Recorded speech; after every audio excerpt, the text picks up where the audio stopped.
Então levou a menor para fazer teste de DNA, pois queria ter certeza que as menores, de fato, não eram suas filhas. E o exame de DNA confirmou a inexistência do vínculo biológico. What up, everybody? It's your boy Nick Pereira. I know there's a lot of people that be curious about how it goes down a real trial on child support.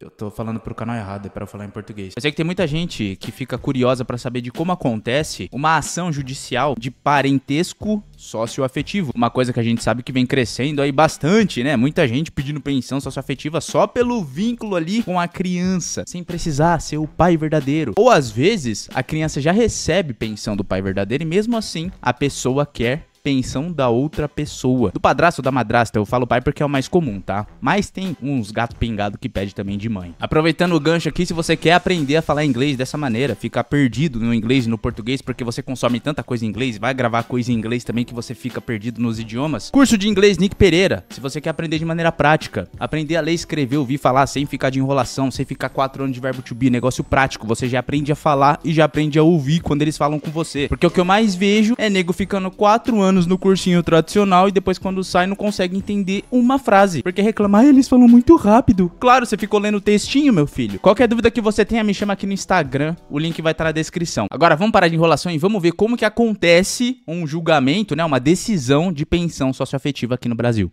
Doutora Inhane. Tá bom? A senhora tem a palavra pelo prazo. É do TikTok dessa advogada aqui que eu vi esse processo todo, tá? Ela que postou. Tá inclusive aqui as redes sociais dela, tá? Regimental, 15 minutos. Obrigada.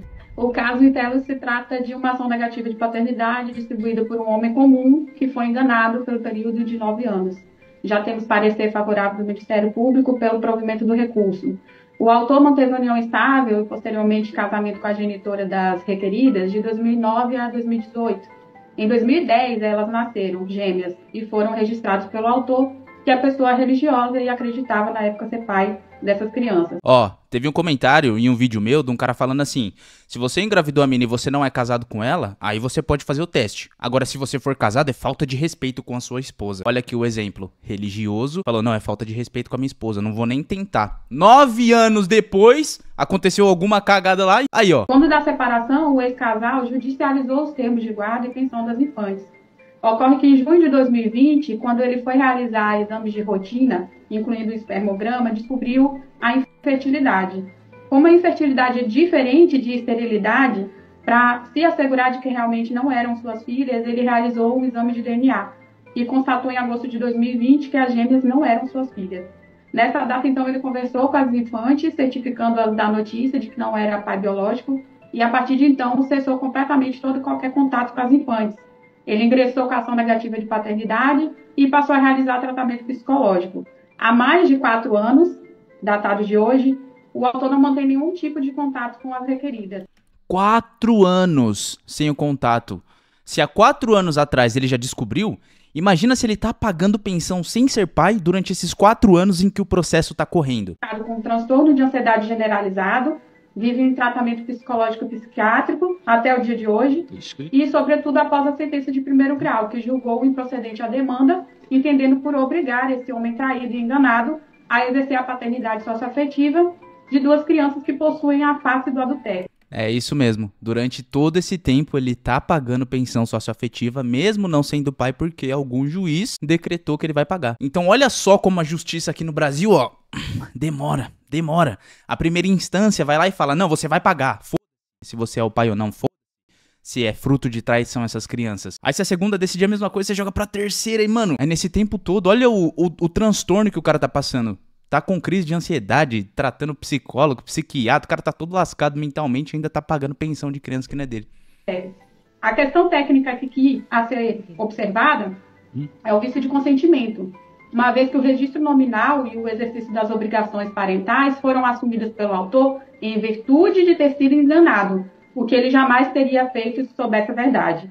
Já existe um entendimento consolidado do STJ de que não se pode obrigar um pai registral induzido a erro substancial a manter relação de afeto, igualmente baseada no vício de consentimento originário.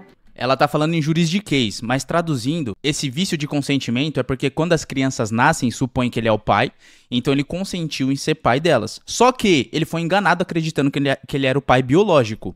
Ao longo do tempo, ele viu que ele não era, só que aí a justiça, acreditando em consentimento dele ter consentido ser o pai, dele ter aceitado ser o pai, fala que ele tem que pagar a pensão mesmo ele descobrindo que ele não é. Então isso é um vício de consentimento. Ele deu um consentimento sem saber que ele estava sendo enganado. Porque se ele soubesse desde o começo que ele estava sendo enganado, provavelmente ele não teria consentido, ele não teria registrado as crianças no nome dele.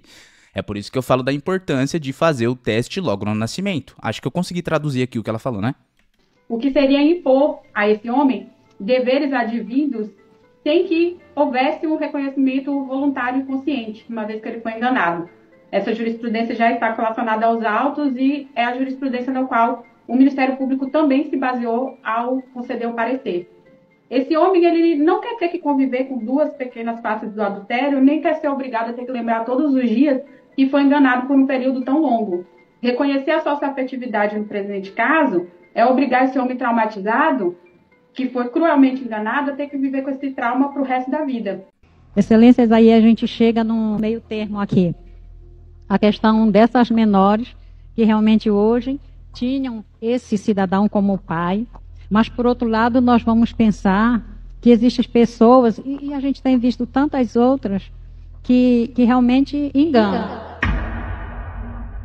Tanto é verdade que o apelante deseja a exclusão de sua paternidade dos registros das apeladas. Eu entendo que a paternidade afetiva tem que ser de mão dupla, porque não adianta o filho querer ser filho se o pai não quer. Não tem como você declarar essa afetividade se ele não se sente assim. E as próprias apeladas afirmaram em entrevista para a equipe psicossocial que já não mantém contato com o apelante. E este, em seu relato, não demonstra intenção de restabelecer o convívio com as meninas. Na audiência de conciliação e julgamento, a menor se manifestou nos seguintes termos, abro aspas, que fez tratamento psicológico na igreja, que para ficar tudo bem seria bom o aumento da pensão, e que eles pudessem ter contato, que o dinheiro que ele dá é pouco, já que elas não têm casa própria. Olha lá, ó. E o pessoal fica, ai, esses vídeos que você coloca aqui é fake, isso aí não acontece de verdade. Aqui no Brasil aconteceria igual, o juiz decidiria a mesma coisa. Aqui, ó, mano, ao vivo e a cores pra você. Tá satisfeito agora? Um juiz com bom senso, depois de 4 anos desse processo rolando, tá falando, mano, a mulher tá pedindo mais pensão, tá falando que ela tá recebendo pouco, ela tá pedindo pra que o cara conviva com as crianças que ele não quer conviver. Só que não é justo, mano, o cara não quer ser pai, ele não é pai biológico, então é uma via de mão dupla. Não dá para as crianças quererem ser filhos e sem ele querer ser pai. Tem que ser uma coisa que acontece ao mesmo tempo. Aí o pessoal fica gemendo aqui nos comentários. Ai, que cara machista, que cara pipipi, popopó. Porra, velho. Quanto maior é o seu texto reclamando, mais rápido eu apago e com mais prazer. Porque eu adoro apagar texto de gente burra. Porque o cara se dedica lá horas pra escrever um monte de burrice. Aí eu leio só a primeira frase e falo, nossa, isso aqui é muito burrice. Aí eu apago, mas vamos ver a última parte aqui do negócio. Diante do exposto, dou provimento ao recurso de apelação para declarar que o apelante não é pai das apeladas e anular os registros de nascimento com exclusão do nome do autor, dos nomes dos avós paternos, bem como suprimir o patronímico paterno do nome das menores. É o voto. Como vota o desembargador Carmo Antônio? Excelência, com a sua leitura, eu também fiquei comovido. Como é que eu vou manter um pai que, ao se sentir enganado, deixou de considerá-las como crianças? E realmente eu não vejo, nesse caso específico, a possibilidade de manter um vínculo filial. Nós estaríamos punindo uma pessoa nesse sentido, porque é assim que ele se sente, primeiro por ter sido enganado e depois impor a ele uma filiação que, infelizmente, hoje ele não quer mais. Então, não precisa constar meu voto, eu vou acompanhar Vossa Excelência. Senhor Agostinho Silário. Como é que a gente vai impor a um pai, né? Foi enganado. E agora ele vai ter que assumir uma paternidade que não é dele? Eu não vejo essa possibilidade. Precisa constar, eu acompanho a Vossa Excelência. Por unanimidade, conheceu o apelo E no mérito, pelo mesmo quórum, deu-lhe provimento nos termos do voto proferido pelo relator. Que bom, né? Depois de 4 anos, 5 anos aí pagando pensão de filhos que não era dele, o cara conseguiu uns jurados ali, né? Uns juízes desembargadores que têm bom senso, que talvez se colocaram nessa situação de serem traídos e ter que ser punido pagando pensão de criança que não é dele, convivendo com criança que não é dele, sempre se lembrar desse adultério. E ele deu a sorte, depois de 4, 5 anos aí se lascando, pagando psiquiatra, de ser livrado dessa responsabilidade de ter o nome tirado da certidão de nascimento das crianças que não eram dele. Então, pra você que fica aí nos comentários gemendo, tá aqui um caso brasileiro, beleza? Tá feliz agora? Deixa aqui o seu comentário gemendo, reclamando que no Brasil aconteceria da mesma forma. É porque aqui o pai paga R$100 de pensão, o pai larga o filho. Escolhe melhor o pai então, porra. Para de dar pra qualquer um que você tromba no baile funk. Não, me perdi. É brincadeira, YouTube, é brincadeira, tá? Não me desmonetiza. Então é isso, rapaziada. Deixa aqui nos comentários o que você achou, com todo respeito. Deixa o seu like, se inscreve se você não for inscrito e também aprenda inglês. Já passou da hora de você aprender inglês, já estamos quase no final de 2024. Você ainda não tá falando inglês, que desespero, cara. Tamo junto e até a próxima.